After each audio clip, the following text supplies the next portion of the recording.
The 5th century BC is regarded as the golden age of the city-state Athens. At this time also tragedy was at its height in Athenian society.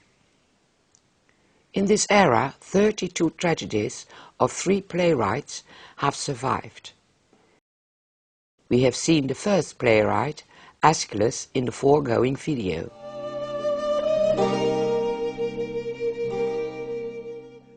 Sophocles, the second playwright, is credited with the introduction of a third speaking actor.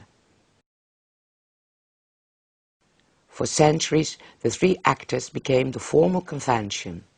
The actors could still play more than one character, distinguishing between them with masks. This change favored the interaction between actors and thus brought tragedy closer to a modern notion of dramatic plot. Sophocles is also credited for inventing scene painting by using painted panels or pinakes, similar to modern flats. A century later it might have looked like this.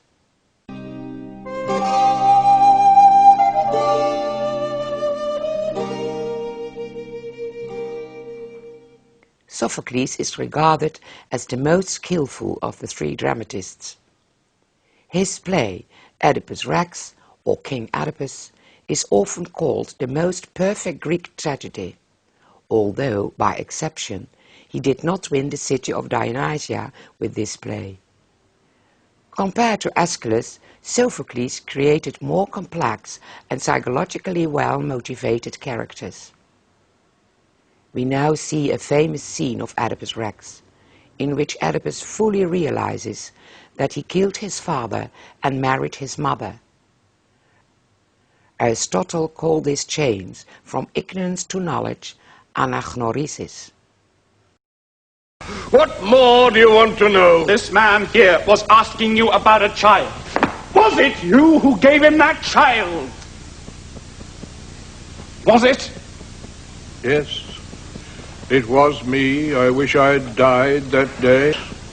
If you are that man, sir, the boy my friend took to Corinth, you were marked out for suffering from the day you were born.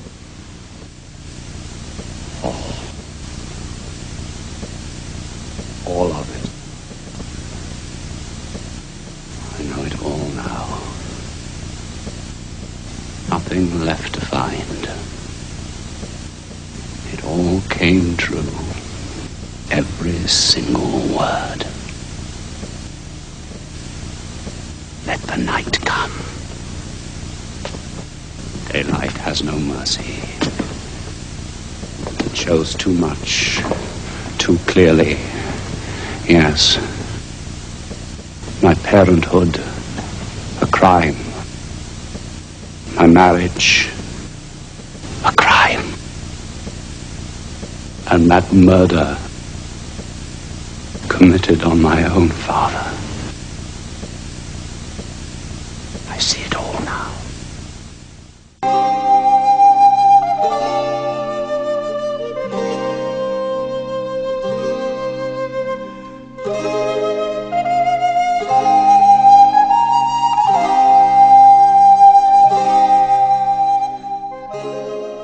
Euripides was the last playwright in the 5th century BC, from whom 18 complete tragedies have survived. His plays foreshadow the ultimate form of drama as we know it today by employing a more naturalistic or human approach in contrast to the remote scale and the formalized conventions used by both other playwrights. That in his days his plays were not highly appreciated might, among other things, be a consequence of the calling in question by his characters of the sense of justice of the gods, and by showing strong, intelligent women characters. Here an example of a strong woman in perhaps his masterpiece, Medea, winning only the 3rd prize at the Dionysia. Medea, a foreign princess, is just now ordered into banishment by Creon, the king of Corinth. She has to leave behind an adulterous husband, Jason, who wants to marry the daughter of the king. Corinth is not well ruled, the city where even a woman, Even a foreigner suffers unjustly the rods of power, is not well ruled. What haven, what sanctuary, where will you wander? This man, this barking dog, this gulled fool, gods of my father's country, you saw me low on my knees before that great dog of Corinth, humbled, holding my heart in my hands for a dog to bite. Break this dog's teeth!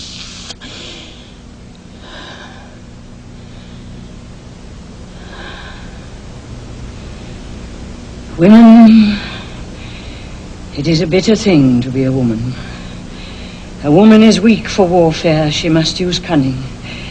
Men boast their battles. I tell you this, and we know it.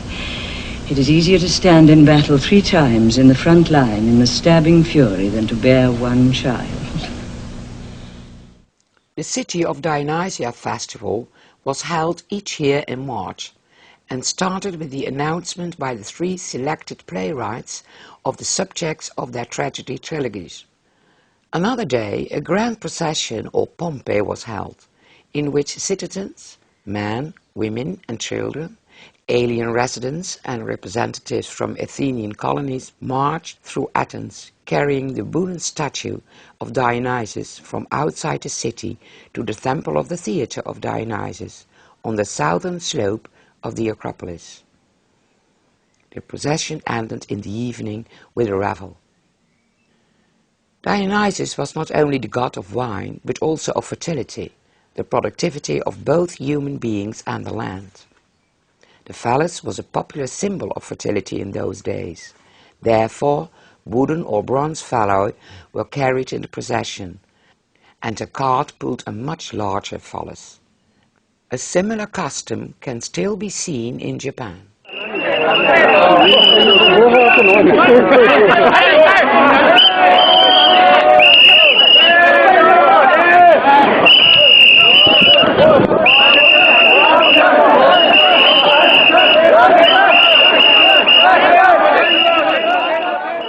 In 508 BC, a new contest was instituted at the Dionysia. In order to stimulate loyalty within the newly formed Athenian tribes, a dithyramb contest between the choruses of the 10 tribes was held, separate from men and for boys.